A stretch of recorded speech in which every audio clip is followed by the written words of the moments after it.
अभी तो पल्लवी पटेल हमारी बहन हमारे साथ हैं। अब देखिए आगे क्या होता है। अखिलेश यादव अगर हाथ बढ़ाए तो अभी कैसा बोलूं मैं। अभी तो यहाँ पर तो भिजा दिए पूरे अपने उन लीडरों को हमारे खिलाफ, और आकर क्या क्या नहीं बोले हमारे बारे में। सीमांचल की इस जीत के बाद उत्तर प्रदेश में सुगबुगाहट बहुत तेज है। एक समीकरण को आपने ध्वस्त कर कर रख दिया है। अब ऐसा लग रहा है मुस्लिम कुछ चेहरे हैं उत्तर प्रदेश के जो ये कह रहे हैं कि अखिलेश यादव को हाथ मिला लेना चाहिए ओवैसी साहब से। नहीं मालूम मुझे वो क्या करेंगे नहीं करेंगे, और उत्तर प्रदेश में तो मैं जनवरी से वहां जाना शुरू करूंगा। हमारे प्रेसिडेंट शौकत अली साहब और वेस्टर्न, ईस्टर्न और सेंट्रल यूपी की टीम बड़ी मेहनत कर रही है। तो हम लोग पूरी कोशिश करेंगे, क्योंकि पहले तो लोकल बॉडी का इलेक्शन है वहां पर आइंदा साल, तो उसके लिए हम तैयारी कर रहे हैं। जाहिर है फिर 27 में तो विधानसभा के चुनाव है, तो पूरी ताकत और प्लानिंग के साथ हम लोग लड़ने की तैयारी कर रहे हैं। इसी तरह का कोई गठबंधन यूपी में जिस तरह यहाँ पेशकश की थी आपने, लेकिन लोग माने नहीं। अब देखते हैं क्या होता है। देखिए हम भी नहीं चाहेंगे कि दोबारा उत्तर प्रदेश में बीजेपी की सरकार बने, मगर इसका ये मतलब नहीं है कि कोई आकर हमसे कह दे कि भाई आप चुनाव मत लड़िए और आप दरी बिछाइए। अगर आप सामाजिक न्याय को जो बोलते हैं अपनी जबान से, तो उस पर अमल करके दिखाइए। तो अंग्रेजी में बोलते हैं ना, वॉक द टॉक करिए। आप खाली एक नारा लगाकर आप बच के नहीं निकल सकते। एक बात उनको समझना चाहिए कि अल्पसंख्यक समाज का जो मुसलमान है वो बड़ा बाशऊर हो चुका है। वो अपने पॉलिटिकल, अपने कॉन्स्टिट्यूशनल राइट्स को समझता है। अगर आप वही अप्रोच या रविश अख्तियार करेंगे जो पिछले 30-40 साल चली आ रही है, तो उसको कोई कबूल नहीं करेगा। बंगाल में पिछली बार कोशिश की गई थी, इस बार रणनीति क्या रहेगी? क्या वहाँ के ताल्लुक से तो मीटिंग होगी, हम बात करेंगे, देखेंगे क्या हो। गठबंधन अभी तो सब बैठ के बात करेंगे, टीवी चैनल पे कैसा बोलेंगे इतना। नहीं, लेकिन ओवैसी साहब, ऐसा नहीं लगता है कि महागठबंधन से 6 सीटें मांगी थी, 5 पे तो आपने जीत दर्ज कर ली। 2 नैरेटिव चल रहे हैं इस वक्त पूरे देश में कि एक तो लेफ्ट जो कॉम है वो ये कह रही है कि आप 5 सीट तो जीत गए, 30 पे नुकसान कर दिया महागठबंधन। देखिए यही तो इनका अहंकार है। अगर इस तरह की बात करेंगे तो कभी नहीं जीतेंगे। 145 सीट पर किसने लड़ा, 60 सीट पर कौन लड़ा, फिर माँ बाप की जो सीट मिले उस पर कौन लड़ा। आप ये क्या समझ रहे हैं आपके सिर्फ इस चुनाव में मुसलमान वोट डालता है? दूसरे अपर कास्ट, ब्राह्मण, भूमिहार, अग्रवाल, राजपूत या फिर ईबीसी कम्युनिटी के लोग हैं, ओबीसी के लोग हैं, दलित समाज के, वो सब वोट नहीं डालते क्या? बकवास है भाई। आप में इतनी हिम्मत क्यों नहीं है कि आप उस समाज को बोलें कि देखो तुमने नहीं डाला, हमारा ये हाल हो गया। इनका एरोगेंस देखिए आप। सिर्फ आपकी नजर मुसलमान पर है। भाई तुम चुनाव में तो सब वोट डालते हैं ना। अब आदिल हसन बलरामपुर से 80,000 वोट लेकर 350 वोट से हार गए। ये लगभग जीत जैसी नहीं, बिल्कुल बिल्कुल। अरे जो बोल रहे थे कि हमारा लाल किला है उसमें कोई एंटर नहीं होगा, हमने पतंग को उसमें घुसा दिया। वहां पर ठाकुरगंज से 80,000 वोट हसनैन साहब लिए और 7,000 वोट से हार गए। तो ये इनका अहंकार है, हरा दिए जीते। मुझे आदत नहीं है एक छोटे बच्चे की तरह रोने की।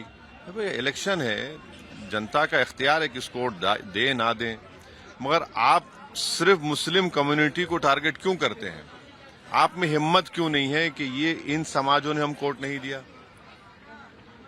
अगर आपको 36 सीटें आई है तो आपको तो वोट नहीं मिला ना किसका भी, तो आप वो नहीं बोलते, आप सिर्फ असदुद्दीन ओवैसी को गाली देंगे। तो इससे आप अपने आप को एक्सपोज कर रहे हैं, और इससे जनता को, खासतौर से अल्पसंख्यक समाज को मैसेज जा रहा है कि भाई हमने जो काम किया वो सही किया, क्योंकि हमने अपनी लीडरशिप को पैदा कर दिया। अगर इन्हीं के साथ जाते तो हम तो डूबे सनम, तुमको भी ले डूबे का मामला हो जाता। तो बहुत अच्छा फैसला लिया। और ये जो मिथ था ना कि अकेले नहीं जीत सकते, जीते हैं। एमवाई का समीकरण तो आपने देखिए, ये उन ताकतों को सोचना चाहिए कि आपने एमवाई के नाम पर क्या दिया, एम को माने मुस्लिम्स को क्या दिया आपने कुछ नहीं दिया। प्रतिनिधित्व भी बहुत कम। नहीं, प्रतिनिधि छोड़ दीजिए। आपने जब सत्ता में आप लालू परिवार 15 साल थे, जेडीयू थे, ये सब थी, सोशल ह्यूमन डेवलपमेंट इंडिकेटर्स जो सबसे खराब है बिहार में, मुसलमानों के, दलित के बराबर है। तो इसका जिम्मेदार कौन है? आप उसकी बात ही नहीं करते। बात नहीं करते या करना नहीं चाहते? दोनों भी है। नहीं, एक दूसरा नैरेटिव ये है कि 5 सीटें आपने जीत ली, आपने तो जीत दर्ज कर ली, लेकिन कहीं ना कहीं एनडीए को जो है उसकी ये प्रचंड जीत में आपने अहम भूमिका निभाई। फिर से वो जो है ना बीजेपी की बी टीम, बीजेपी नहीं, इस सीट में इस सीट पर हमारे गुलाम सरवर साहब ने बीजेपी को हराया यहाँ पर बैसी में। तो ये तो मान के चल रही थी बीजेपी। नहीं ना, अब आदिल हसन के खिलाफ एनडीए कामयाब हो गया 350 वोट से। अब बताइए ठाकुरगंज में हम 8000 वोट से एनडीए से हार गए। तो ये इसका अगर इस तरह से करना चाहेंगे तो मैं तैयार हूं बैठ के बात करने को। चला ये बताते हैं किसकी जिम्मेदारी ज्यादा है। चुनाव है, चुनाव में हर पार्टी है, कैंडिडेट है, हमको जीतना है। अब आप बोलेंगे कि तुम चुनाव ही मत लड़ो। अब एक कांग्रेस से कैंडिडेट है, मैं गया नहीं वहां पर, नहीं जा सका, वो 17,000 वोट से हार के बोलते मेरी स्पीच से वो हार गए। अब अरे इतना तो वो तो नहीं हुआ ना कि मेरी स्पीच से हार गए। किसी ने तो दावा भी कर दिया था कि पॉलिटिक्स छोड़ दूंगा अमौर से अगर अख्तरुल इमान जीत जाते, उनको क्या संदेश देंगे? अरे वो उनको बहुत से लोग छोड़ के चले गए। हमने ये बात कही कि रिजल्ट पहला इलेक्शन जब हम लड़ रहे थे हमने कहा सीमांचल नहीं छोड़ेंगे, हम नहीं जीते। दूसरा इलेक्शन हम लड़े, जीते, हमारे विधायक को आपने तोड़ लिया, हमने कहा सीमांचल नहीं छोड़ेंगे। आज हम 5 जीते, हम फिर कह रहे हैं सीमांचल नहीं छोड़ेंगे। हम यहाँ पर लड़ेंगे, डेवलपमेंट कराएंगे, यहाँ के लोकल ऑर्गेनिक पॉलिटिकल लीडरशिप को मजबूत करेंगे। वो काम कर रहे हैं हम लोग। अब जो लोग बड़े बड़े दावे करते थे वो दावे करना हमारी फितरत में, न हमारी सोच में है। एमवाई का एक नया समीकरण एनडीए ने दिया है, महिला और युवा, और इस बार दिखा भी महिलाओं का वोट प्रतिशत बहुत बढ़ चढ़कर जो एनडीए के पक्ष में जाता नजर। सुनिए, ये जो दे रहे हैं ना 10,000 रुपए, अब कितनों को देंगे बताइए?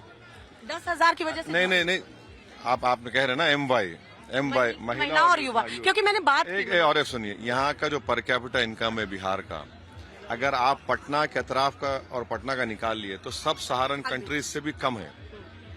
उसके लिए आप क्या करने वाले हैं ये हम देखेंगे और हम लड़ेंगे इसके ऊपर। आपको और हुकूमत से, नीतीश कुमार की हुकूमत को हम कंस्ट्रक्टिव अपोजिशन अदा करेंगे, मगर ये सवालात पूछेंगे हम उनसे, ये बराबर पूछेंगे। पर कैपिटा इनकम आपको मालूम सीमांचल में कितना है महीने का? पर कैपिटा मंथली इनकम 2,630 रुपए। बताइए इस इलाके में 2,630 रुपए कोई जिंदा रह सकता है? ये मेरा गवर्नमेंट नहीं, गवर्नमेंट का डेटा है।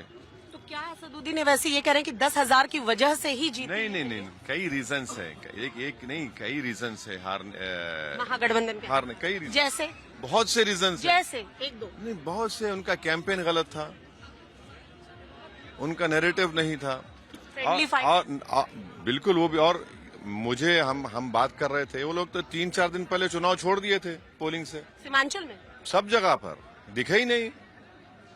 उनको मालूम हो गया सीमांचल में तो हम पकड़ लिए पूरा।